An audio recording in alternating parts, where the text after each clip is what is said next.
अल्हम्दुलिल्लाहि रब्बिल आलमीन वल आक़िबतु लिल मुत्तक़ीन वस्सलातु वस्सलामु अला सय्यदिल अंबिया अला सय्यदिल अंबिया वल मुरसलीन व अला आलिहि व अज़वाजिहि व अस्हाबिहि व अहबाइहि व उलमाए उम्मतिहि व सुलहाए मिल्लतिहि अजमाईन। अम्मा बादो फ़क़द क़ाल अल्लाहु तबारक व तआला फ़िल क़ुरआनिल मजीद वल फ़ुरक़ानिल हमीद। फ़अऊज़ु बिल्लाहि मिनश शैतानिर रजीम। बिस्मिल्लाहिर रहमानिर रहीम। या अय्युहन नबिय्यु हस्बुकल्लाहु व मन इत्तबअक मिनल मुमिनीन। सदक़ल्लाहुल अज़ीम व बल्लगना रसूलुहुन नबियुल करीम व नहनु अला ज़ालिका लमिन शाहिदीन व शाकिरीन वल्हम्दुलिल्लाहि रब्बिल आलमीन। जोड़े जोड़ जहान जी पाण कयई परवार हादी हामी हाशमी सरदारे सरदार सुहे सहाबल सथ में मंज मस्जिद मणियादार चंगा चौधार कांदा हबीब से मेरा शाह मदद कर ची ओखिया वेर लिल्लाह लग लतीफ चे बर पाजिया ने पेर औलाद अली शेर कर का बहर मुरीदते दिलों दस्तगी रखे जो साइल सद करे हकल में हाशिम शाह चे विलो वीरवरे तोड़े आ पंध परे तब कंदो आ मुहार मुरीद दे। बगदाद शहर दी निशानी उचिया लमिया चीराहू तन मेरे पुरजे पुरजे जिवे दर्जी दिली राहू इन लीरा दी कफनी पाकर मैं तो रल संग फकीरा हो। बगदाद शहर दे टुकड़े मगसा बाहो मैं तो करसा मीरा मीरा हो।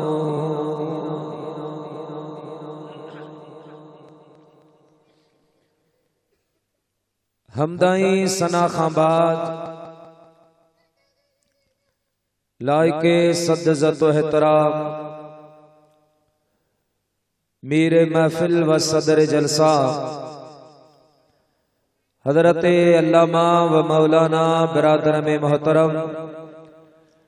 क़िबला साईं मोहम्मद खान नईमी दामत बरकातुहुल आलिया स्टेज ते रौनक अफरोज असांजे खोसा गोठ जा मुअज़्ज़िज़ीन किराम व बिरादरान इस्लाम प्यारा मुसलमान भाइरो अजीजो दोस्तो अल्लाह रब्बुल आलमीन जे पाक मुक़द्दस कलामा चंद मारूज़ात अवा प्यारन बुजुर्गन नेकन जे सामो तिलावत करण जो शरफ हासिल कयो आ। दुआ कंदा अल्लाह ताला जे ज़ात पंहिंजे प्यारे महबूब करीम सल्लल्लाहु अलैहि वसल्लम जे सदके रब करीम मुखे कमा हक हो बयान करण जी तौफीक हिम्मत नसीब फरमाए। बुद्धि करे समझी करे तवा सा सभिन खे अल्लाह रब्बुल आलमीन उन जे मथा अमल जी तौफीक अता फरमाए। प्यारा दोस्तों मुखा पेरी अल्हम्दुलिल्लाह हजरत अल्लामा मौलाना सईं मोहम्मद खान नईमी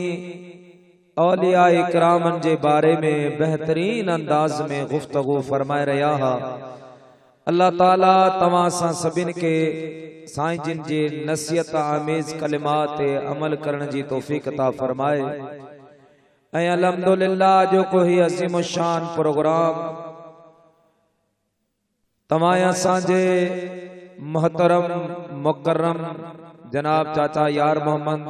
खोसो साहब ऐं उन जे भाइरन ऐं उन जे बच्चन बिलखुसूस बिरादरम मुख्तार अली इख्तियार अली जे तरफां ऐं महमूद अली जे तरफां हजरत महबूब सुबहानी कुतुब रब्बानी हैकल यज़दानी पीर समदानी सैयदुना व मुर्शिदना अब्दुल कादिर जीलानी रदी अल्लाह ताला अन्हु जे यारहीं शरीफ जे सिलसिले में मुनअकिद कयो वियो आ। अल्लाह ताला जी बारगाह में दुआ आहे रब्बुल आलमीन संदन हियो खर्च मेहनत कोशिश पंजी दरबार में कबूल फरमाए। तवां असां जेके हिन भलारी महफिल में शरीक आहियूं रब करीम तवां असांजी शिरकत पंजी बारगाह में कबूल मंजूर फरमाए। प्यारा दोस्तों आयत करीमा जे मफ़हूम ऐं माना खां पहिरीं वडे आवाज़ शौक़ ऐं मोहब्बत सां मुझे महबूब करीम सल्लल्लाहु अलैहि वसल्लम जी बारगाह में एकड़ो मोहब्बत वारो दुरूद शरीफ पढ़ो तो मां तवां के अल्लाह जे कुरान जी माना बुधाया। पढ़ो सल्लल्लाहु अलैका या रसूल अल्लाह वसल्लम अलैका या हबीब अल्लाह। लगे बस मोहम्मद खान जी तकरीर बुधी तवा थकी पिया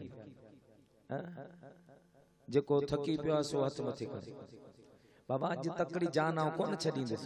छो त अल्हम्दुलिल्लाह मोहरम शरीफ का वठी यको प्रोग्राम में हलूं पिया। अवां के खबर है त का रात खाली कोन होंदी आ। हां सुबह रात जेको जलसो है उनमें मुंजी तकरीर कोने सो मुखे अज 2 कलाक हेते पूरा करना कलाक जो को कलाक सुबाणी जो सुबाणी तो खुसूसी खिताब सदारत मेहमान खास सब तवा सा जा मुर्शिद हैं। इंशाअल्लाह आज असी व्यासी मुलाकात कई कोशिश आहे साईं इंशाअल्लाह जल्दी इंदा। प्यारा दोस्तों मुझे महबूब जी जेका सलात शरीफ आहे असा जो नमाजों रोजा हज ज़कातों इन जे कबूलियत ऐं रद्द होने में शक होंदो आहे पर दुरूद शरीफ के एड़ो अमल आहे एक एड़ी इबादत आहे जे कबूलियत में को भी शक शुबो कोन होंदो आहे। अमालोना बैनल कबूल व रद्दिहा इला सलात अला नबी मुहम्मदी। अल्लामा बुसरी रहमतुल्लाह अलैह फरमायो त असा जो जेके भी अमल आहिन केर भी नमाजी नमाज पढ़ी अचे, हाजी हज पढ़ी अचे, मुजाहिद जिहाद करे अचे, ज़ाकिर ज़िक्र करे अचे, तव्हां पुछंदो हाजी साहब हज कबूल पियो, नमाजी साहब नमाज कबूल पई, वो चवंदो बाबा हज आऊं करे आयो या पंहिंजो तवाफ भी कयो आ, मुज़दलिफ़े भी वियो या जबल रहमत ते भी वियो या हर अहकाम मो अदा कयो आ, पर यार कबूल करण अल्लाह रब्बुल आलमीन जे दस्ते कुदरत में आ। रब मर्जी जो मालिक आ, कबूल करे या रद्द करे। लेकिन सलात शरीफ एक एड़ो अमल आहे जिनजी कबूलियत में को भी शक शुबो ना है। इन्हें जे लाए त ॿिया जेके भी अमल आहिन उहा असां मखलूक कंदी आहे, अल्लाह जी मखलूक वे अमल कंदी आ। लेकिन दुरूद शरीफ एक एड़ो अमल आहे जो को खालिक अकबर पान भी दुरूद शरीफ पढ़ंदो आहे। अल्लाह ताला पान भी दुरूद पढ़ंदो आहे। उन का अलावा दुरूद शरीफ दर्दन जी दवा आहे, मर्ज़न जो इलाज आहे। तॾहिं चइबो आहे त सलात मुंहिंजे सुणे नबीअ जी, सलात मुंहिंजे सुणे नबीअ जी, दुआ भी आहे दवा भी आहे। सलात मुंहिंजे सुणे नबीअ जी, सलात मुंहिंजे सुणे नबीअ जी, दुआ भी आहे दवा भी आहे। कटे समूरन मलाइकन सां जा पढ़ंदो खुद खुदा भी आहे। बीमारी अची वञे, दुख अची वञे, परेशानी अची वञे, हालात बिगड़ी वञनि, पंहिंजा मुखालफ़ थी वञनि, दोस्त साथ छॾे वञनि,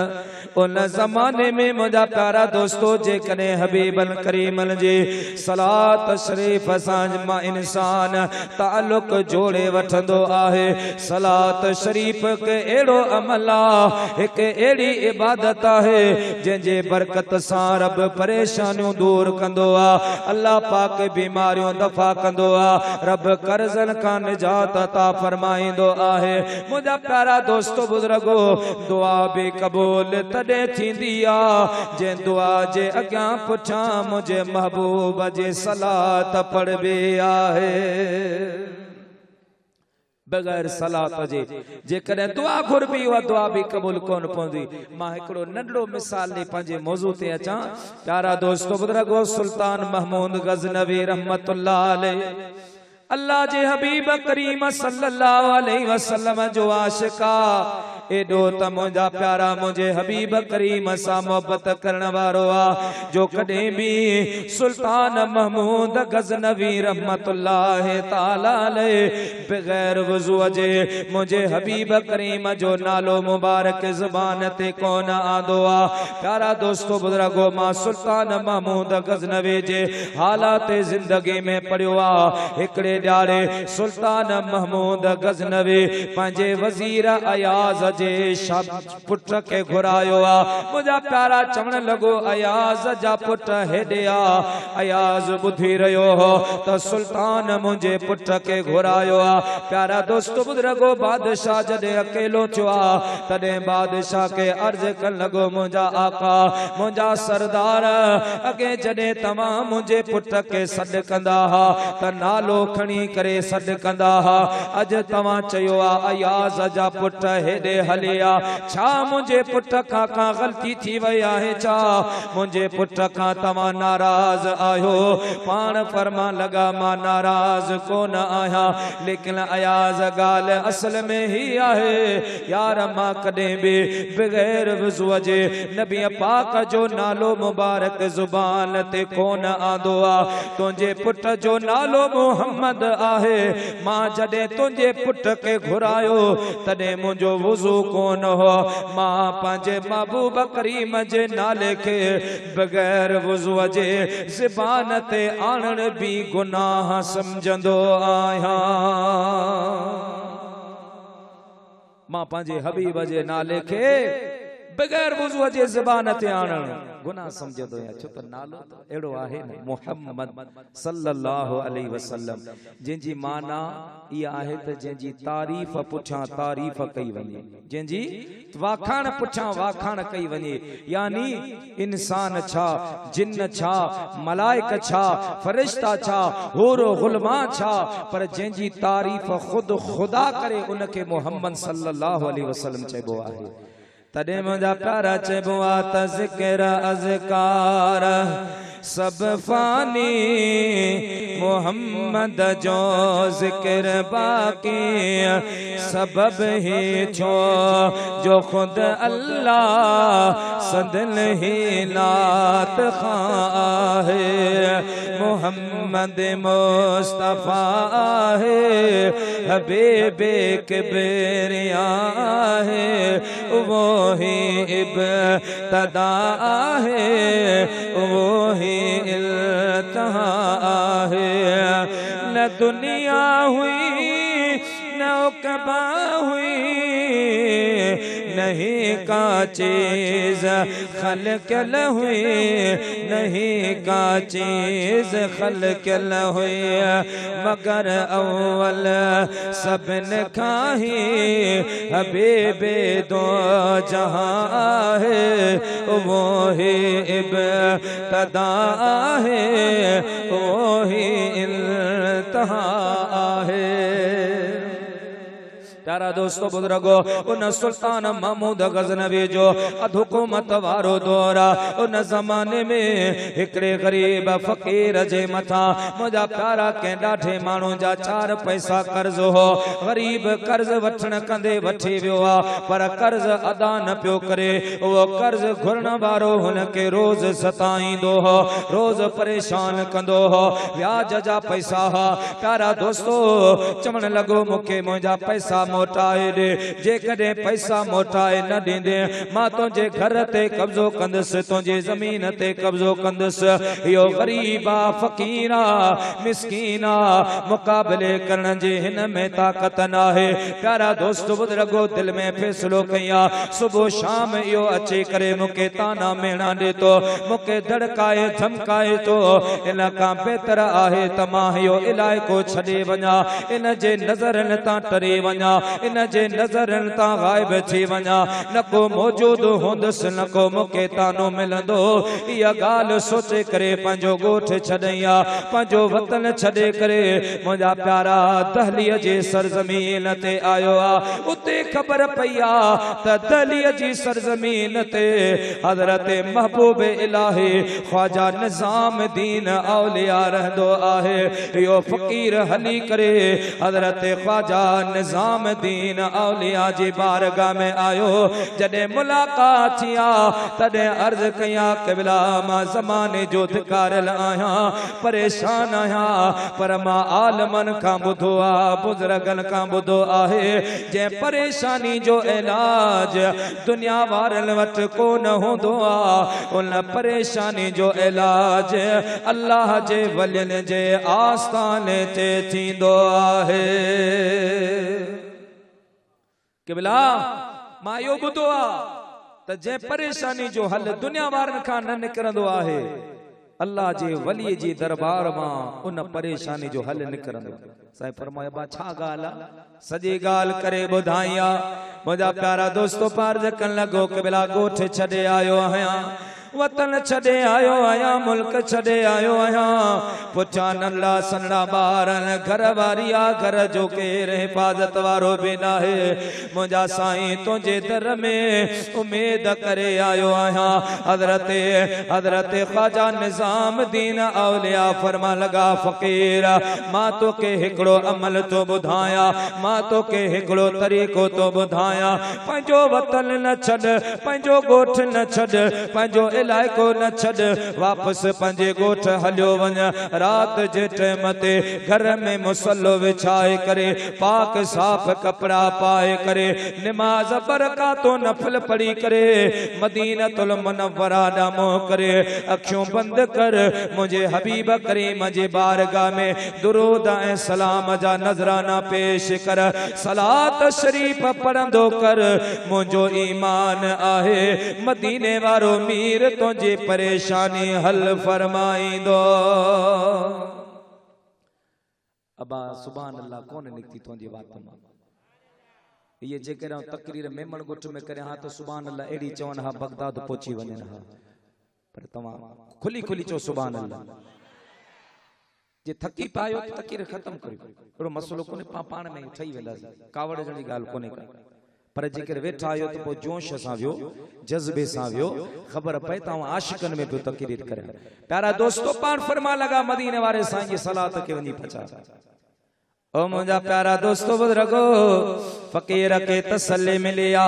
जेको घर वारे के चई निकतो आ मां हिन ज़ालिम जो मोह छडे वञा पियो रात जे टाइम ते जो मोटी आयो आ घर वारे समझो शायद किता पैसा मिले वियान पुछण लगी आ पैसा मिले वियान चा किता कम अची वियो आ आसरो मिलियो आहे चा वो चवण लगो आसरो त कोन मिलियो आ पैसा कोन मिला आहिन पर हिकड़े एड़े दर जो डस मिलियो जे दर ता कदे को साइल खाली को न मोचो आहे एड़े दर जो डस मिलियो आ जिता को साइल खाली कौन मोचो आ ज़माने ने सखी ऐसा नहीं देखा ज़माने ने सखी ऐसा नहीं देखा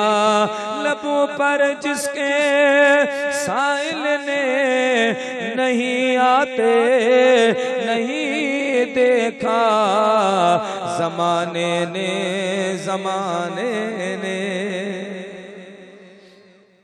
नबी पाक जी दरबार में जेको भी साइल इंदो हो मुझा महबूब करीम सल्लल्लाहु अलैहि वसल्लम कदे भी न कोन फरमाइंदा हा जेको घुरंदो हो अल्लाह जे हबीब करीम जे दरबार ता मिलंदो आ तदे चेबो आ ये वो दर है जहां शहाने ज़माना सर झुकाते हैं सवाले बन के आते हैं मुरादें पा के जाते हैं।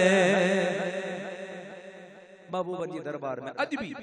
अज भी जेको साइल विंदो खाली कोन मोटंदो। प्यारा दोस्त बुजुर्ग सैयदना अबू बकर सिद्दीक जो दौरे हुकूमत है के जो अदा सैयदना अबू बकर सिद्दीक वो सिद्दीक अकबर जे ला मुझे हबीब करीम फरमायो जिंजे इया तमन्ना होजे जिंजो इयो ख्याल होजे जिंजे इया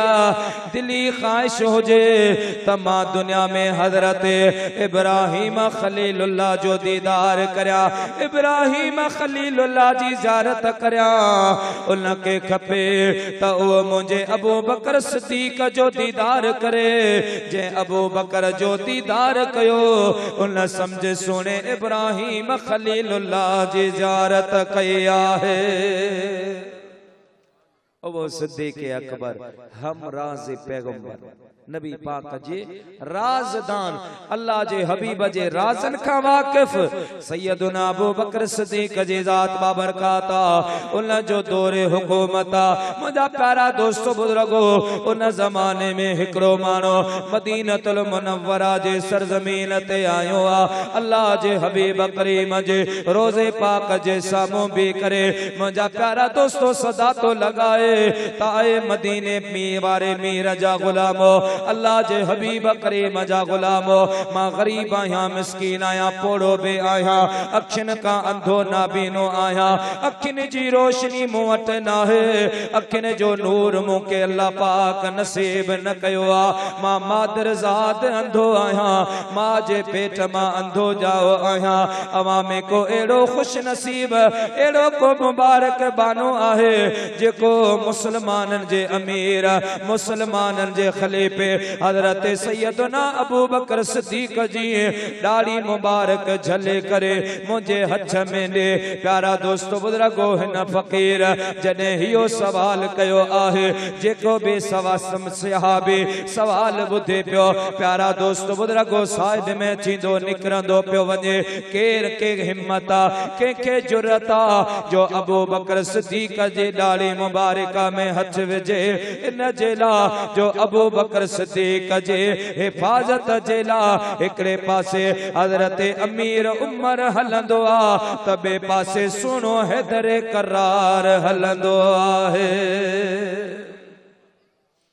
दाढ़ी में हथ विझण भी बेअदबी। उन साइल सवाल कयो मूंखे अबू बकर जी दाढ़ी मुबारक में हथ असाबन को समझे बाबा सवाल बदली कर इहो मुनासिब सवाल ना है कि साईं जी दाढ़ी मुबारक में हथ असा में बाबा ये हिम्मत ना है सवाले बैठो आ। प्यारा दोस्तों बुजुर्गो रात जो टाइम छुआ सोमनी नमाज का बाद में अबू बकर सिद्दीक जे आदत करीमा होंदी हुई मुझा प्यारा पान इशा जी नमाज पढ़ का बाद में मुझे हबीब करीम जे रोजे पाक ते इंदा अल्लाह जे हबीब करीम जे रोजे जे सामो भी करे दुरूद सलाम पढ़ी करे सलातो सलाम पढ़न का बाद में पंजे घर वने आराम कंदा। अज जो अबू बकर सिद्दीक मुझा प्यारा रोजे पाक ते आयो आ हिकड़ो साइल बैठो आहे अखियों बंद आहिन मुझा हजरत अबू बकर सिद्दीक सलाम पढ़े जडे निकतो आ उन साइल का हालात मालूम कया अचन अबा खैर त आहे। साइल चवण लगो मुके अबू बकर सिद्दीक जे दाढ़ी मुबारक में हथ विझणो आ। ओ मुझा प्यारा दोस्तों हजरत अबू बकर सिद्दीक उन साइल के बाह का वठी करे पंजे घर वठी आया। साइल के खबर कान हुई तको मां अबू बकर सिद्दीक सां गॾु वञी रहियो आहियां साईं जे घर में पहुता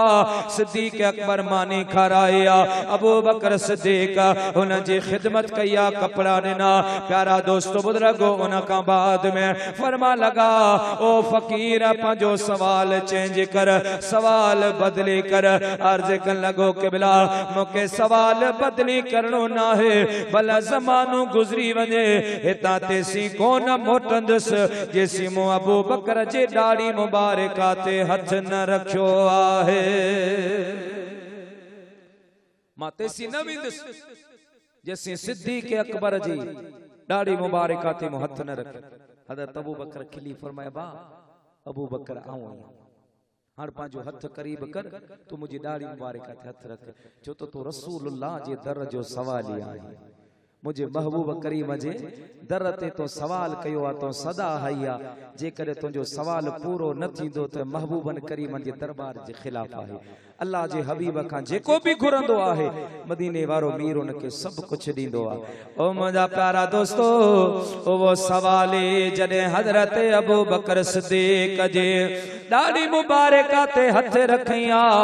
एकड़ो हथ दाढ़ी मुबारक ते आ बे हथ सां दुआ पियो घुरे मुझा अल्लाह मां अम्मा जे पेट मां अंधो ना पीनो जाओ आया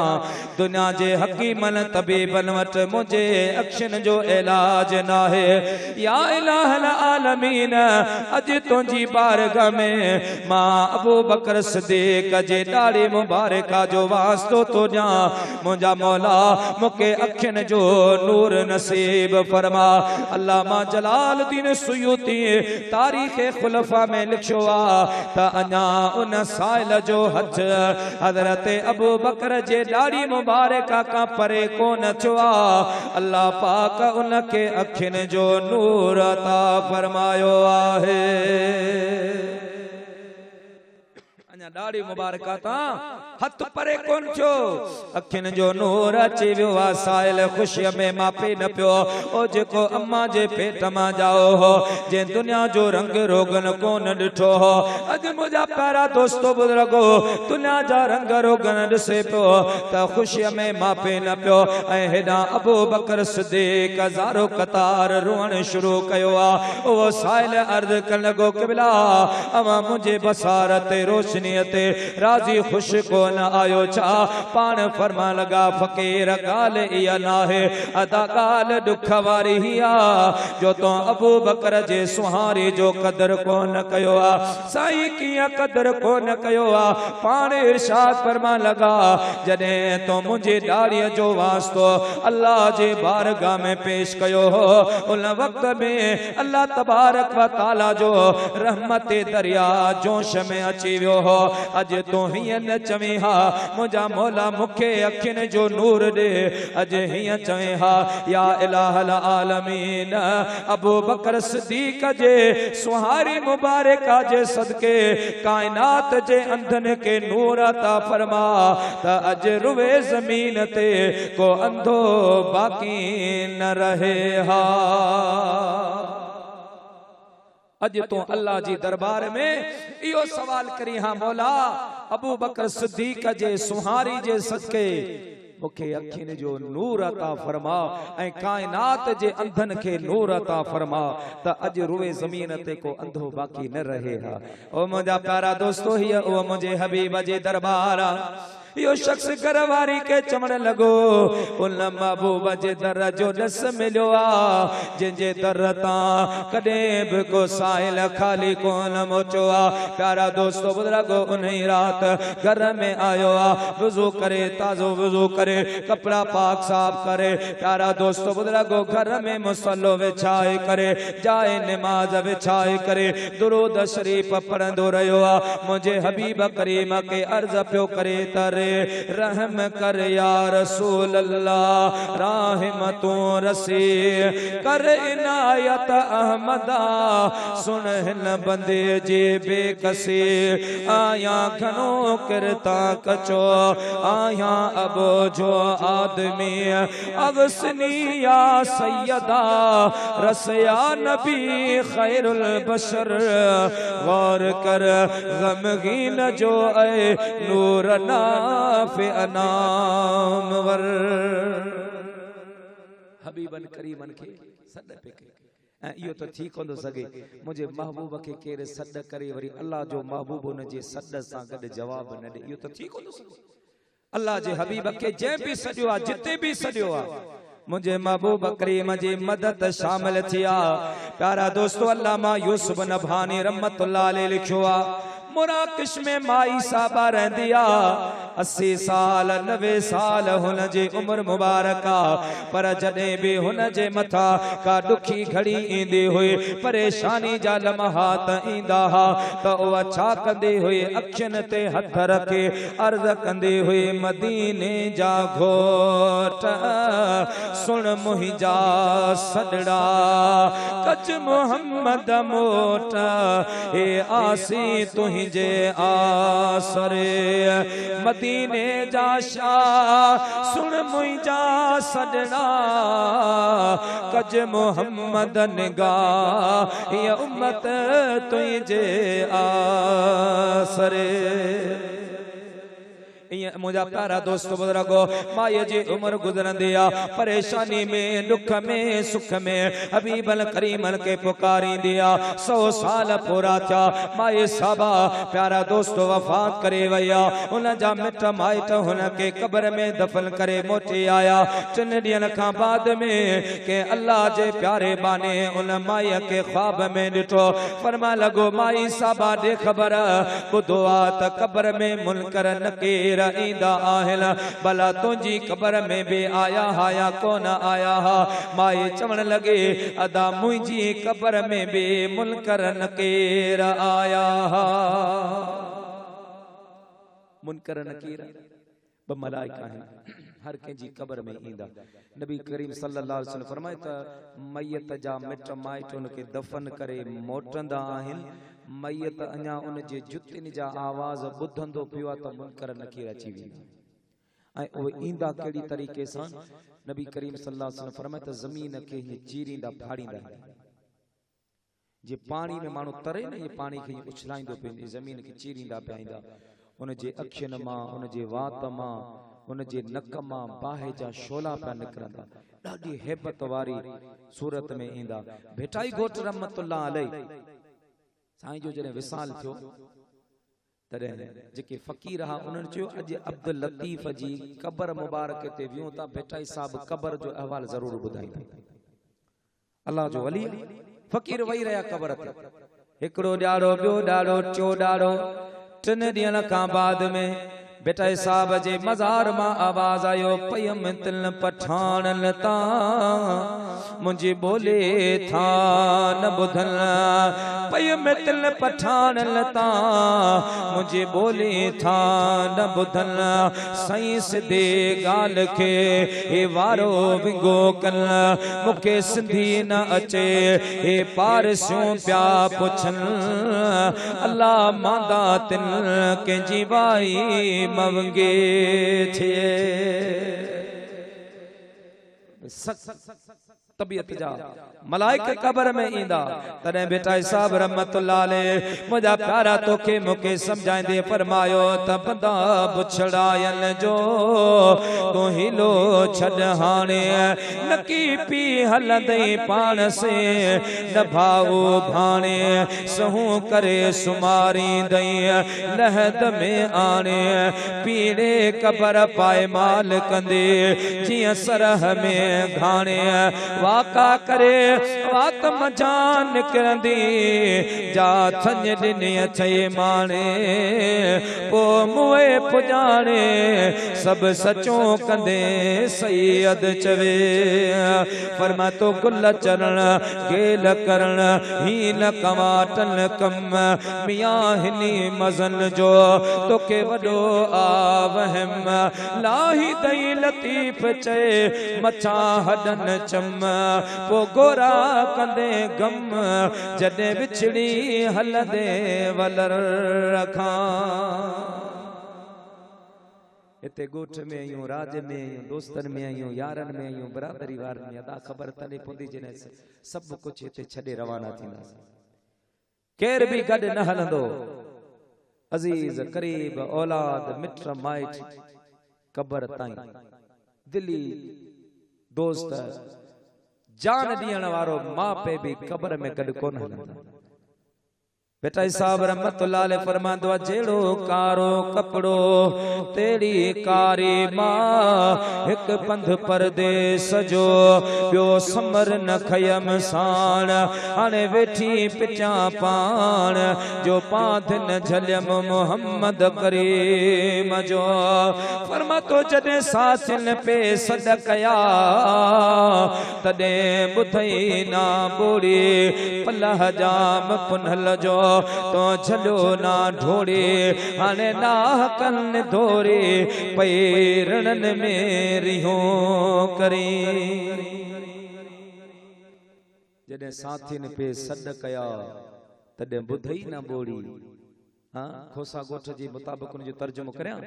इन जो तर्जुमो थींदो त मरण वारा जडे मौलवी सा हर जलसे में हर जुमे में तोखे नमाज नमाज नमाज चई पे तो बुधो कोंदे तो एकड़े कन मां बुधी बे कन मां कढी पो वरी तो दोस्तन सा गड वेंदो त मौलवी टोके थो नमाज तो कोन पढ़ंदो है पर जे तो के नेकी जी दावत नी तो उन जे मता आंगर खणी मौलवी टोके थो अदा नमाज जी दावत ॾियण ट्रोक ना है जेकर नमाज जी दावत ॾियण के ट्रोक समझंदे त 700 दफा कुरान में अल्लाह पाक नमाज जो हुक्म ॾिनो है इंसान जी दिल में शैतान होंदो है पो कई बहाना कंदो है प्यारा दोस्तों बहरहाल सबके जी मर्जी आ अदा पढ़ंदा अमा जेकर नमाज पढ़ंदा का मुंजी कबर कुशादी कोन थींदी जे तवा नमाज न पढ़ंदा मुंजी कबर तंग कोन थींदी मुझे मथा जेका जिम्मेदारी आहे नेकी जी दावत दियण चवंदा आहिनि त मौज़न जो कमु आहे बांग ॾियण, अवाम जो कमु आहे निमाज़ पढ़ण। त असां हीअ नेकी जी दावत सम्झो हीअ बांगो ॾियूं पिया, पोइ क़यामत जे ॾियारे क़बर में जॾहिं तोखे मलाइका तानो ॾींदा, जॾहिं साथियुनि पे सॾ कया तॾहिं तो ॿुधो कोन पे। हाणे न को दोस्त आयो न को यार आयो। बेटा साहब अॻियां तो फरमाए भर बंजूअ वेही तूं कहिड़ियूं कंदे ॻाल्हियूं, ही जानी मानी मोटिया वर वनीअ ॾे पो कल कान पई लाज ॾिनो कहिड़ो। बर बंजू वेही पर मां तो क़बर जी तैयारी कर, अॻियां कहिड़ियूं ॻाल्हियूं कंदे, कहिड़ा जवाब ॾींदे, कहिड़ी वज़ाहत कंदे। ही जानी मानी तुंहिंजा दोस्त अज़ीज़ यार मिट माइट, जानी मानी मोटिया वर वनी ॾेई, यानी कुंवार सां घोट खे मिलाए जानी मानी मोटी आया, उन मुर्दे के कबर में बंद करे अजीज करीब मोटी आया। पो खबर कोन पई पुछा उन जो हाल कहिड़ो थियो, पो कल कान पई ॾाज ॾिनो कहिड़ो। मुसलमान अज तुंहिंजा मुंहिंजा अजीज करीब दोस्त यार ॿुधूं पिया था, अॼु फिलानो वफ़ात करे वियो, अॼु फिलानो वफ़ात करे वियो, अॼु फिलानो वफ़ात करे वियो। मुसलमान इन मां इबरत हासिल कर, इन मां ताजुब हासिल कर। तयार अॼु हिन जो नंबर आ, सुभाणे मुंहिंजो बि अची सघे थो। केर ईअं न चवे त बीमार थींदुसि, पोढ़ो थींदुसि, पो मुंहिंजो दिमाग़ ख़राब थींदो, अधु चरियो थींदुसि, पोइ मरंदुसि। न,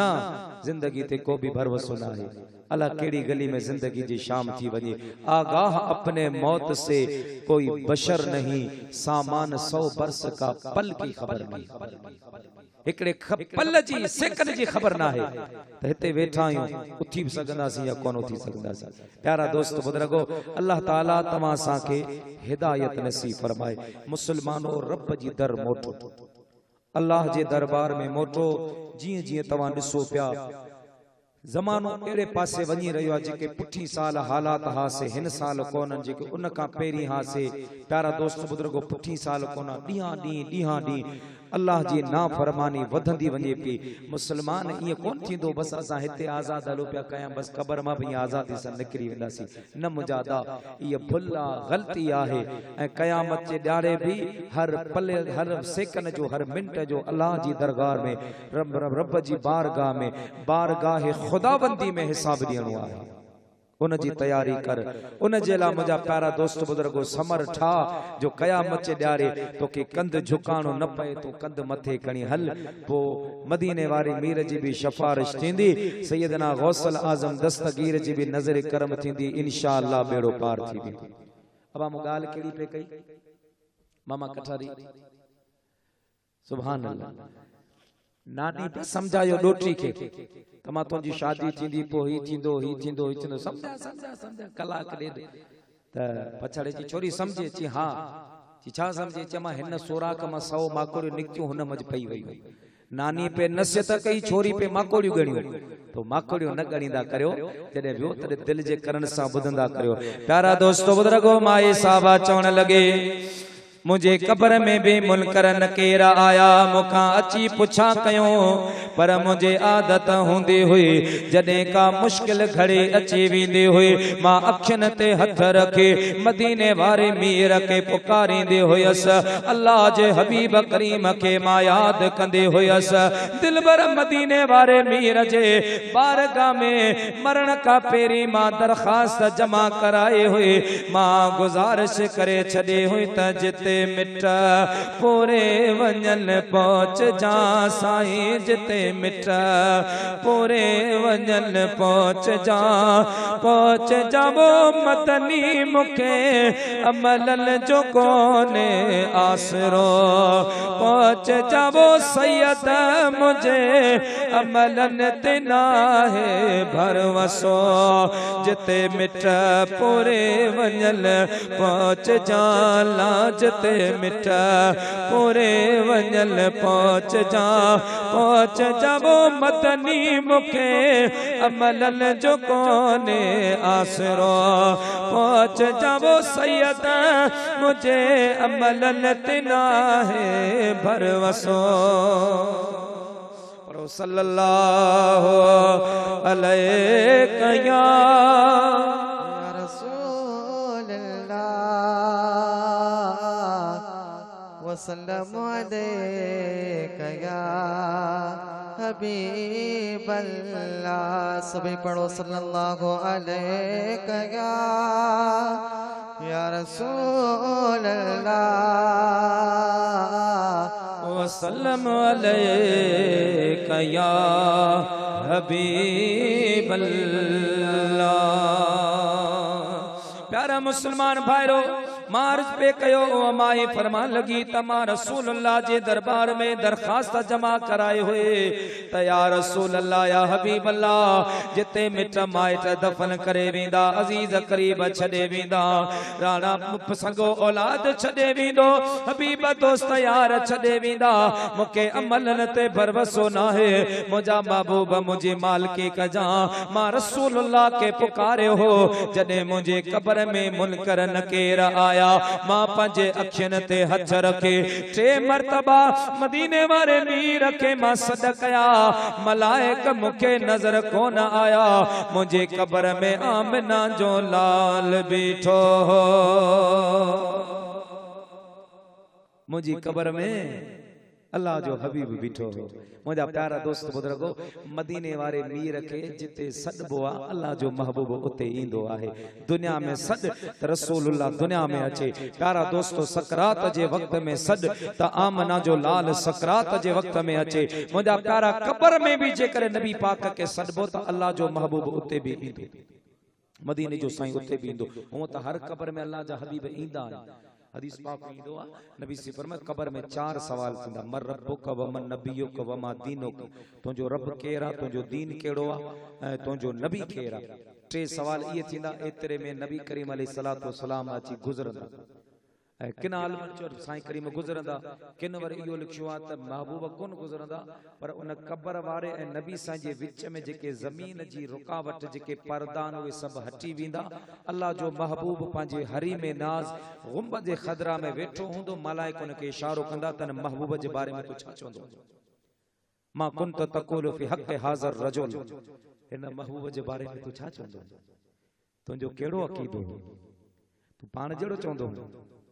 जेकर आशिक होंदो नबी जो मिलाद मलान वारो होंदो अल्लाह जे हबीब जे आमद ते खुशो करण वारो होंदो चवंदो ही तो वो महबूब आ तो जडे मां रसूलुल्लाह जो मिलाद कंदो हुयस अल्लाह जे हबीब जे शान में ऐं जलसो कंदो हुयस त सब को मुके चवंदो मिलाद करण वारा तोखे मिलाद करण जी मुबारक थई मिलाद करण वारा तोखे मिलाद करण जी मुबारक थे हथड़न सवही अज खैर वठी उन गंज वठण जी मुबारक थे हथड़न सवही अज खैर वठी उन गंज लुटण जी मुबारक थे तो उरस शरीफ आया रखयो पंजे प्यार नबी सा प्यार कयो तो उरस शरीफ आया रखयो पंजे प्यार नबी सा प्यार कयो ओ पुनल बितो वट पैची वियो ओ पुनल बितो वट पैची वियो रहमत जे वसण जी मुबारक थे अचरन सावेही अज खैर वठी उन गंज लुटण जी मुबारक थे मुझा प्यारा दोस्तों वो चवंदो मलाइको ही तो ओ हबीबा जंहिंजो मां मिलाद कंदो हुयस मुझा प्यारा जॾहिं मदीने वारे मीर के सुञाणंदो मलाइकन के चवंदा तो के मुबारक हुजे अज तो अल्लाह जे हबीब के सुञाणे वरतो आ तो रसूल दो जहां के सुञाणे वरतो आ हाणे तुंहिंजी कब्र कब्र न है बल्कि जन्नत जे बागन मां बाग आहे प्यारा दोस्त बुजुर्गो यो फकीर मिस्कीन गरीब जे मता कर्ज हा अल्लाह जे वली जो नुस्खो मिलो आहे मदीने वारे मीर जे दे मुझा प्यारा दर जो दस मिलो आ अज घर में बई गोडा खोले करे प्यारा दोस्तो आजिज़ी इल्क सारे सा मुझे हबीब के पंजो दिल जो हाल प्यो बुधाए मुझा राणा मुझो हाल तो के मालूम आ मुझा मदनी सरकार मुझे कैफियत का तो बेहतरीन वाक़िफ़ आहे हबीब अज दोस्त छड़े व्या अज यार साथ छड़े व्या अज भाईर भी मदद जेला तैयार कोन आहिन गोठ वारा भी मदद जेला तैयार कोन आहिन हबीब सब रस्ता वाहूं बंद थी व्या हाणे तुझे दर जो दस मिलो आ ओ मुझा महबूबा मुझे मता करम फरमा यो फकीर सद भी करे पियो ऐं रोए भी पियो ऐं हेड़े अंदाज में इल्तिजा भी करे पियो त तोते आ मोहम्मद तवक्कल जदे जी तू ही लज सुजान जे पंहिंजे तडे जी तोते आ मोहम्मद तवक्कल जदे जी तू ही लज सुजान जे पंहिंजे तडे जी पियो केर बुझंदो दर दर जुदा हो अवामी नबी साईं मुहिंजो निगाहो तोरे न तर दे ऐ कश्ती बुडे जी तू ही लज सुजान जे पंहिंजे तडे जी प्यारा दोस्तों बुजुर्गो उन हबीब करीम सल्लल्लाहु अलैहि वसल्लम के मदीने वाले मीर के पुकारे रहो आ दर्द दिल प्यो बयान करे ऐ अर्ज प्यो करे मुझा महबूबा अज सरफ मुझे मदद न फरमा अज मुझे तडे ते हले बिया अज मुझे गरीब खाने ते हले बिया अज कदम घुमा जो मुंह घर अचे थिए जे में थिरो मेहमान तताने तनूर लखे फेरे हणा भाण को पेकन सोदो पान सिर घर घोरिया सैयद ता मुसारी दे सुपरी अची जे कार पेरे भरिया पिबलियो मत हंद विछाया वार साजन सब जमारा मां गोली थी गुजारिया हबीबन करीमन के मुझा प्यारा पंजे हाल में पंजे अंदाज में याद प्यो करे मुझे दिल भर मदीने वारे मीर के पुकारे रहो ओ मुझा मुसलमान भा जदे अदरात जो टाइम छुआ जदे हर पासे प्यारा दोस्तो खामोशी छाए जे वैया जदे जग जहान सुमी पियो यो फकीर अदरात जो जागे करे मदीने वारे मीर के पुकारे रहो इन फकीर जो वक्त बेदार छुआ इन जो नसीब जागी पियो जो अज अल्लाह जो महबूब अज नबियन जो सरदार बाइस तखलीक कायनात मुझा प्यारा अल्लाह जो हबीब पंहिंजे चईन यारन सां गॾु इन फकीर जे तरफ़ मुझे महबूब करीम रुख कयो जॾहिं अल्लाह जा हबीब अचण वारा चा इहो फकीर रोई रहियो इहो दुरूद पढ़ण वारो सलातूं पढ़ण वारो मुझा प्यारा दोस्तो बुजुर्गो अखिन मां नीर पियो वाहे अचानक हिन जे घर में हिकड़ी खुशबू जी महक उठी आहे प्यारा दोस्तो सजो घर खुशबू सां मुअत्तर थी वियो आहे सजो घर रोशन थी वियो आहे इहो फकीर जो अखिन मां लुड़क साफ करे ॾिसे त सुभान अल्लाह अज बिन जहानन जो सरदार आमिना जो लाल हिन फकीर जो मेहमान जो आहे जेको गरीब आ, जेको प्यारा दोस्त बुजुर्गो कर्ज में वकड़ियल आ, जेका भार छॾे विया, जेके दोस्त छॾे विया, जेके अजीज करीब छॾे विया, जेका बिरादरी वारा भॼी विया, अॼु ॿिन्हिनि जहाननि जो सरदार उन जे घर आयो आ। मिठाई साहब रहमतुल्लाह अलैह फरमाईंदो आ, गंद जिनीअ जे गोॾ में अदा पाबोरा पोशाक, अॼु उन्हनि जे ओताक राझार जी आयो। अल्लाह जा महबूब आया। प्यारा दोस्त बुजुर्गो, फकीर रुए पियो, अल्लाह जे हबीब करीम अची सहारो ॾिनो आ। उथी मुंहिंजा उम्मती छा तो घुरे, छो परेशान आहे? अल्लाह ही ओ मेहरबान महबूब आ। खुदा पाक जो कसम आ, कसम खणी ॻाल्हि करियां तो, अरे कंडो तोखे खोसा ॻोठ में लॻंदो आ, थाबो तोखे खोसा ॻोठ में ईंदो आहे, उन जी तकलीफ़ तोखे घटि थींदी आ, उन खां वधीक रोज़े पाक में अल्लाह जे हबीब के थींदे आहे। मदीने वारा मीर उम्मती के थाबो अचे, उन जी भी रसूलुल्लाह के खबर पवंदी आहे। अल्लाह जो हबीब पंहिंजे हर उम्मती जे हाल खां वाक़िफ़। केर ईअं न समझे ताऊं जो कुछ करिया पियो मुंहिंजी खबर कोन्हे। अल्लाह जा महबूब जो शान तो सुभान अल्लाह, पर हदीस पाक में ईंदो आहे त मां पे मसलन चाचा कायम जा मां पे वफ़ात करे विया न, त हर जुमेरात चाचा कायम जो नाम अहमालन जे मां पे खे ॾेखारियो वेंदो त तुंहिंजे मरण खां बाद में तुंहिंजो शहज़ादो हे कम पियो करे। पोइ जेकर नेक कम कंदो आहे त मां पे ख़ुशि थी उन जे लाइ दुआऊं घुरंदा आहिनि, जेकर बुरा कम कंदो आहे त मां पे क़ब्र मां उन ते प्यारा दोस्त बुजुर्गो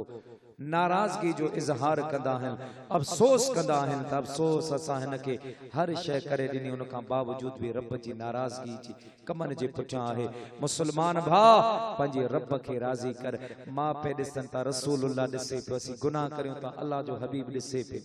हाँ असां नमाज़ नथा पढ़ूं, अल्लाह जो महबूब ॾिसे पियो, असां शरीयत सां बगावत करियूं था, अल्लाह जो महबूब ॾिसे पियो, हर शइ ॾिसे पियो। क़यामत जे ॾाढे कहिड़े मुंहं सां नबी साईं खे चवंदासीं असांजी सिफारिश कर, कहिड़े मुंहं सां चवंदासीं? उन जे लाइ असीं गुनाहगार, असीं कलंदर नथा बणिजी सघूं, असीं गौस कुतुब नथा बणिजी सघूं, ऐं असीं तव्हांखे ईअं बि नथा चऊं त तव्हां पंहिंजा बच्चा ॿार छॾे सॼो ॾींहुं मस्जिद में पिया हुजो, ईअं बि न। तव्हां पंहिंजो कमु करियो, मज़दूरियूं करियो, महिनतूं करियो, पर कम से कम 5 वक़्त जॾहिं बांग अचे न तॾहिं अल्लाह जे दर हाज़िर थींदो। नमाज़ पढ़ंदे ख़ात्मो ईमान ते थींदई, नमाज़ न पढ़ंदे त प्यारा दोस्त बुजुर्गो बेनमाज़ी माण्हू जो ख़ात्मो बिल ख़ैर कोन थींदो आहे, जेको किताबनि मां असांखे मिले थो। रब करीम असांजे हाल ते रहम फरमाए। बहरहाल मदीने जे साईं फरमाए, फ़क़ीरो थी चो परेशान आहीं।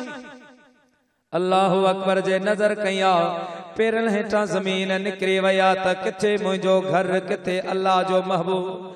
अज वो हबीब आयो आ जेको अर्श ते वञे त रब पियो पंहिंजे कुदरत जो पूरो निज़ाम जाम फरमाए। मुंहिंजा प्यारा अज वो हबीब आयो आ, फ़कीर खे मुंहिंजे महबूब करीम उथारे, प्यारा दोस्तो बुजुर्गो पंहिंजे पासे में बिहारियो आ, आलम रोया में अल्लाह जे हबीब पासे में बिहारियो आ। फ़कीर खे मुंहिंजे महबूब फरमायो, ॾे ख़बर छो परेशान आहे? अर्ज़ कई या रसूल अल्लाह, या हबीब अल्लाह, मुझे मता फिलाने मानो जो 400 या 300 दरम कर्ज आहे। हबीब मुके डाढो सताया, परेशान कया, अज धमकी ॾिनई त आउं तुंहिंजे घर ते कब्ज़ो कंदुसि, प्लाट ते कब्ज़ो कंदुसि, तुंहिंजी ज़मीन ते आउं कब्ज़ो कंदुसि। हबीब मां ग़रीब आहियां, मिस्कीन आहियां, मुक़ाबिलो नथो करे सघां, जेकॾहिं कब्ज़ो थी वियो त छॾाए कोन सघंदुसि। महबूब पोइ जॾहिं सभु दर बंदि थी विया, किथां बि मदद जी मुखे उम्मीद नजर कोन आए, अवां जे दर जो ॾिस मिलियो आ, अवां जे उहा दरबार आ जे दरबार मां केर बि साइल खाली कोन मोटंदो आहे। अल्लाह जे हबीब करीम फरमायो त फ़कीर हाण तूं ईअं कर, सुभाणे वञ सुल्तान महमूद गज़नवी ॾांहुं, उनखे चइज त अल्लाह जे महबूब करीम सल्लल्लाहु अलैहि वसल्लम जो तुंहिंजे मथां 400 दरम कर्ज आहे, उहो कर्ज नबी साईं मूंखे ॾियारियो, उहो मूंखे साईं उहो तो वञा, पर बादशाह ऐं फ़कीर पेरनि उघाड़ो, मुंहिंजी ॻाल्हि ते भरोसो ई कोन कंदो। चंदो तो कूड़ दो हणे नबी महबूब उन जी का निशानी दे का अलामत दे मुझे महबूब फरमायो वन सुल्तान महमूद गजनवी के चो महमूद सुल्तान तुझी आदत है तू रोजानो रात जो 400 मरतबा मां मुस्तफा करीम सल्लल्लाहु अलैहि वसल्लम ते दुरूद ऐं सलाम पढ़ंदो आहे पुठी जुमे वारे रात तुझे न्याणी जी शादी हुई तो मेहमानन में मसरूफ लगो पियो है ऐं मेहमानन में मसरूफियत जे करे तो उन रात उहे 400 दरम 400 मरतबा सलातों पढ़ी कोन सके उहा रात खाली पया उन रात में तो को दुरूद सलाम को न पढ़ो हो उन जे बदले में ये 400 दरम मो फकीर के दे अल्लाह जे हबीब फरमायो आहे उन रात के दुरूदन सा भरण मां आमना जे लाल जो कम आहे फकीर के निशानी मिलिया अल्लाह जा हबीब करीम सल्लल्लाहु अलैहि वसल्लम बिशारत दई करे निशानी दई करे मुझा महबूब करीम हल्या व्या प्यारा दोस्त बुजुर्गो सुबह मां फकीर उथियो आ खुशी में मापे न पियो घर वारे पुछो आ खैर ता खुश आहे कल परेशान है अख मां लुड़क नथे सुके अजे परे खुश लगो पियो आहे परेशानियों दफा थी वयो चवण लगो घर वारे रात मुझा साईं आया हा रात मुझा महबूबा आया हा रात मुझा रबरो रहनमा आया हा हबीबन दीदार भी करायो आहे हबीबन करीमन हिकड़े मजबूत दर्जो दस भी दिनो आहे हाने पांजे परेशानी खत्म हाने गुरबत वारा ॾींहं खत्म हाने परेशानी वारा दिहाड़ा गुजरी विया यो फकीर फजर जी नमाज पढ़ी करे सुल्तान महमूद गजनवी जे दरबार में आयो आ प्यारा दोस्तों बादशाह जे दरबार में अची पोतो आ उते नौकर चाकर बैठा हा रोकिन पिया त बादशाह हींअर मुराकबे में आ हींअर मुलाकात कोन थींदी शाम जो अच जा बिन पैरन जो अच जा चवण लगो न न मां मुलाकात जे ला कोन आयो आहियां मां त हिकड़ी वडी सरकार जो न्यापो खणी आयो आहियां मां मुलाकात जे लाइ कोन आयो आहियां जो मां मोटी वञा वरी अचां मां वॾी सरकार वॾी दरबार जो न्यापो खणी आयो आहियां प्यारा दोस्तों फकीरन वञी करे उन गार्डन वञी करे सुल्तान महमूद गजनवी के बुधायो आ ओ बादशाह हिन ओञाण सा हिकड़ो फकीर आयो आ पेर उघाड़ा मथो उघाड़ो पुराना फाटल कपड़ा पिया आहिन चवे पियो मां वॾी सरकार जो न्यापो खणी आयो आहियां बादशाह सा मुलाकात करणी आ दे ख़बर अवां ते छॾियो न छॾियो सुल्तान महमूद समझी वियो आ त हिन वक्त में फकीर जो हिकमत का खाली ना है फौरन पंजी दरबार में आयो आ फकीर के घुराया फकीर अची मुझा प्यारा सामो बैठो आ सुल्तान महमूद गजनवी रहमतुल्लाह ताला अलैह पंजे तख्त ते वेही करे फकीर के चवण लगो फकीर बुधा तो कहजो पैगाम आंदो आहे मामा कटारी सुमन फरमा लगा तो कहजो पैगाम आंदो आहे फकीर अग्यां उथी भी तो चवन लगो बादशाह मां पान कोन आयो आया मुखे मदीने वारे मीर मोकलियो आ अल्लाह जे हबीब करीम फरमायो आहे त मुंजो तुंजे मता 400 दरम कर्ज आहे वो कर्ज अल्लाह जे हबीब मु फकीर के ॾियारियो आ ओए पैसा मुखे दे बादशाह चवण लगो मां कियं तोखे आऊं पैसा ॾिया उन जो ओञाण छाहे उन जे अलामतो निशानी चाहे फकीर चवन लगो बादशाह मुझे महबूब करीम त ही निशानी दिनी आ पेरी पुठी जुमे वारी रात तुझे घर में तुझे न्याणी जे शादी हुई तू मेहमानन में मसरूफ लगो पियो है सजी रात तुझा मेहमान ईंदा रहा उन रात में तो दुरूद सलाम को न पढ़िया हा वरना तुझे आदत आ तो हर रोजानो 400 मरतबा हबीबन करीमन ते दुरूद पढ़ंदो आहे उहा रात दुरूदन का खाली पया उन जे बदले में मदीने वारे मीर फरमायो तो सुल्तान महमूद गजनवी के चो तो 400 दरम मु फकीर के दे उन रात के दुरूदन सा भरण आमना जे लाल जो कम आहे प्यारा दोस्तों बुजुर्गो बादशाह जॾहिं इहो पैगाम ॿुधो आहे बादशाह जॾहिं इहो न्यापो ॿुधो आहे तॾहिं अल्लाहु अकबर चई करे तकता वञी हेठि किरियो आहे हिन फ़क़ीर खे ज़ोरी झले कुर्सी ते विहारे बादशाह साम्हूं वेठो आहे चवण लॻो फ़क़ीर मूंखे हाणे ॿुधा त मुंहिंजे महबूब मुंहिंजे लाइ छा हुकुम कयो आहे फ़क़ीर खे कुर्सी ते विहारे पुछण लॻो त मुंहिंजे महबूब छा हुकुम कया फ़क़ीर प्यारा दोस्तो फरमा लॻो त मदीने वारो मीर पियो फरमाए मुंहिंजो तुंहिंजे मथां कर्ज़ आहे चवण लॻो यार रसूलुल्लाह जा त कर्ज़ी आहियो मदीने वारे मीर जा त कर्ज़ी आहियो बेटा ऐसा पियो फरमाए छोरनि ते छोरा मुते मारू वड़न जा थर में वारे छोरड़े तंहिंखां बि घणे रड़ा ही भलायूं भेरा मत गणे गणी जस के चरा अब थोरा है सिर्फ उम्मती जो बनाई है उम्मती मां तो चाहता पूरी जिंदगी मानो बच्चन बारन समेत नबी पाक जी हमदो सना तौसीफ तारीफ कंदो रहे जो साईं करीमन उम्मती बनायो इहो थोरो भी नथो लाहे सके अगे छा होंदो हो जेको मानो गुनाह कंदो उन जो गुनाह पेशानी ते लिखजी वेंदो त बाबा हिन इहो गुनाह कयो चोरी कया फलानो गलत कम कया फलानो लिखजो वेंदो पो मानो माफी घुरंदो हो जेसी अल्लाह पाक गुनाह माफ न कंदो तेसी वो गुनाह लिखियो थियो अल्लाह रब्बुल आलमीन जी बारगाह मुझे महबूब अर्ज के अल्लाह मुझी उम्मत जी मता इहो अजाब न फरमाए जा मालिक दुनिया में जमीन जे मथा उन्हनि खे अज़ाब न ॾिजां जमीन खां हेठि पोइ तुंहिंजी मर्ज़ी आहे जमीन खां मथा उनखे अज़ाब न ॾिजां अॻे माण्हू गुनाह कंदा शक्लूं तब्दील थियो वेंदियूं भोला थियो वेंदा बांदर थियो वेंदा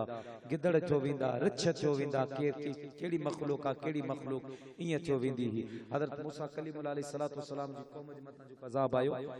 मूं पढ़ियो हिकिड़ी किताब में त ॾेॾरनि जो अज़ाब ॾेॾरनि जो अज़ाब एड़ा खतरनाक ॾेॾर आया जो जेको माण्हू जिन न मञो न रुगो ही ॻाल्हाए वात कोले ठक ॾेॾर वातनि एड़ी रत जी बरसात पत्थरनि जा मींहं वठा लेकिन नबी करीम अलैहि सलातो वसलाम अल्लाह जी दरबार में ये दुआऊं घुरी घुरी अल्लाह के अर्ज के मोला गुनाहगार होंदा बदकार होंदा पर आसमानी अजाब न फरमाए जा अल्लाह पाक फरमाए महबूब तुंहिंजे सदके तुंहिंजे खातिर मां रब्बुल आलमीन आसमानी अजाब कोन फरमाए मदीने वारे मीर जा जिंदगी भर थोरा गाए लाहे नथो सजे प्यारा दोस्त बुजुर्गो पर एतिरो आहे जेकर चोंदर माण्हू लाहे न सके त गाइण जरूर घुर्जे जे लाहे न त गाए जरूर बेटा इसाम तने फरमाइंदो आहे तिल मारन जा म्या उमर आहिन हर घणा तिल मारन जा म्या उमर आहिन हर घणा आहिन हर घणा आहिन हर घणा कहड़ा गणे आओ कहड़ा गणा वो तिल मारन जा म्या उमर आहिन हर घणा जोपन में जे मासा पहारन पयो गालियों गुण से सदन मुझे रुआ में रहो सारो सारी सोहबत सारो सारी सोहबत हाय हाय हथ रहना वो तिल मारन जा म्या उमर आहिल हर घणा पण फरमान लगा मदीने बारे मीर जा किरोड़ा थोड़ा ऐसा नाहिल मुझा प्यारा दोस्तों सुल्तान महमूद फरमान लगा पंजे चादर बिछा फकीर चादर बिछाया ओ मुझा प्यारा दोस्तों सुल्तान महमूद गजनवी पंजे खजानन जा मोह खोल राया फकीर के चमंदो वियो फकीर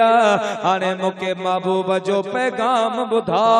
मां रसूलुल्लाह जे नाले ते खजाना तो लुटाइण चाहा पढ़ो सल्लल्लाहु अलैहि या रसूल अल्लाह वसल्लम अलैका या हबीब अल्लाह चो सल्लल्लाहु अलैका या रसूल अल्लाह वसल्लम अलैका या हबीब अल्लाह। प्यारा दोस्तों बुजुर्गों, सुल्तान महमूद गजनवी रहमतुल्लाह ताला अलैह फरमान लगा, फकीर चादर विछा, फकीर चादर विछाया। सुल्तान महमूद गजनवी पंजे खजानन जा मोह खोल राया ऐं फकीर पैगाम बुधाईंदो वियो आ। हीरा बादशाह पियो लुटाए, जवाहिर पियो लुटाए। मुंहिंजा प्यारा दोस्तों बुजुर्गों, अशरफ ॾिनो दर मदीना ॾिना। जॾहिं वॾी हड़ बदजी वई आ, जॾहिं वॾी भरी बदजी वई आहे, तॾहिं उनखे भरी मथे ते रखाए करे बादशाह महल खां ॿाहिर मुंहिंजा प्यारा रवानो कयो आहे ऐं फरमा लगा, ओ फकीर हाणे इहो वञी माल खपा, वञी खा, कर्ज ॾे